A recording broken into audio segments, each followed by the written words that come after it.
You're 2 years older than him? I'm not even 2 years older than him. I'm Okay. about a year, I think we're about 15 months apart, 16 at the most. So we grew up very, very close. Everybody thought we were twins when we were little. My other brother was about 3 years, actually he's 3 years and 10 months apart. So he was like in another world, and he was the drummer. But actually he's the one that really got us into the rock bands and stuff, and kind of seeded the passion of the, you know, the Rolling Stones, and, you know, we used to hang out in our garage, and the neighbors would all play and jam, and Doug would be on, Kelly would be on drums. He was a phenomenal drummer, by the way. And Randy would play, the neighbors would play. It was just a fun time in the 70s, in the 60s. Actually, that was the 60s probably, when you were really young.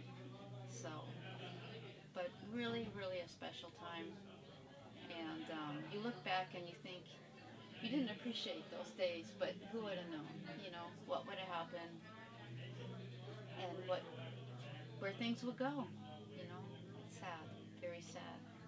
No doubt in my mind that I think what he would accomplish today would have been incredible, because he had a passion for classic, you know, music. I think he would have gone back to UCLA, because that was my mom and my father's alma mater. And I think he would have somehow combined classic rock and classical music together, and had his own style and unique form of music that would have blown everyone out of the water. I really do. Because he was a true musician. Musician's musician. He was never satisfied. Always challenging himself. Always on. When he was on the road with Ozzy, he was like, every town he went in, he would look up a classical guitar player and take classical lessons. And from what I've heard, okay, this is what I've been told, can't document it, but he would end up teaching them a lot of things on the lessons. Wow. On the road.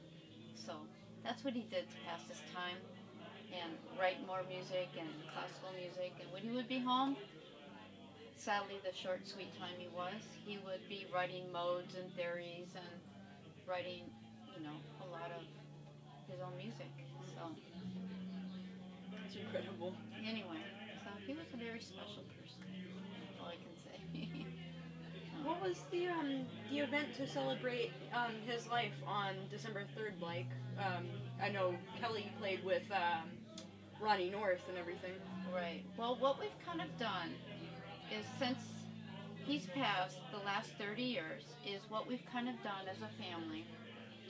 On his birthday, which is December 6th, and sadly his passing on March 19th, my mother decided to bury my brother in San Bernardino, because she was raised there, first of all, and second of all, she wanted to build a beautiful monument to him. She couldn't do that here in Burbank, where we grew up, because of, you know, regulations of cemetery. So they let her do whatever she wanted there. So it's a beautiful mausoleum. I mean, you might want to look it up. I don't know if you've seen it. It is gorgeous. And so people make the pilgrimage down there twice a year. And sadly, since my mom, you know, has, you know, become older, it's really hard for her to do that anymore. So my brother and I decided that we will continue the March 19th, but let's honor him here on December 6th, or whatever date comes around on the Saturday close to it. And so we have done that now a few times, and it keeps growing. And the people that come, it's mind-blowing. And last time, which was a couple weeks ago, it was so touching. The people that came, the people that were here. Frankie Vanelli was here, Ronnie North was here. I mean, it's just growing, and like I said, it's just such an honor to see the love for him still. That's keeping his memory alive is what's so important to our family, and so good for him. He deserves it. He deserves that. So anyway, so that's basically it. And then the wine for him, and you know, that's just a piece of resistance, and everybody that walked in the door got free Randy Rhoads wine that had a taste of it. And that's what we hope, you know, that the road will take. It's doing it here on his birthday, and, you know, March 19th, who wants to make the pilgrimage goes to San Bernardino, and we will be there as long as we can. So. And speaking of which, it's actually going to be the 30th anniversary of his passing coming up. Do you guys have anything special planned for this particular celebration? At this date and stage, not exactly, but we're trying to work on something. So we're hoping something, you know, will honor him, but we don't know what yet. We're not sure. So. Where can people at home watching this actually get some of the Randy Rhoads Cabernet Sauvignon? Well, we have a website. It should be on the D'Argenziowine.com. And the proceeds, I want to make it very clear, we're not profiting from all the wine. The Randy Rhoads wine, the majority of it goes to the Randy Rhoads Charitable Trust, which perpetuates music for Randy. For example, in Northridge College, they have a scholarship for guitar, and they have the Randy Rhoads Library has contributed to we've contributed to that. UCLA has scholarships that we give out every year, and so any realm of music is what the charitable trust goes to, and that's what we are giving a lot of the proceeds to.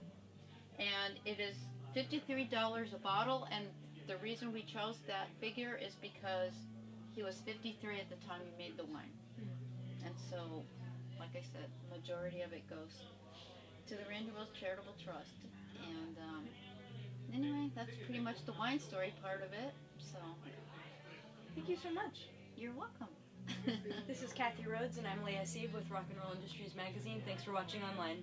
And anyone's welcome to come to if you're in the area, come to the wine tasting room and, you know, share your love for Randy, and we'd be happy to meet with you. And same for Musonia, I know my brother does, and come enjoy a glass of Randy Rhoads wine. So, thank you. Cheers. Cheers. Cheers. Cheers. To Randy. To Randy. Love you.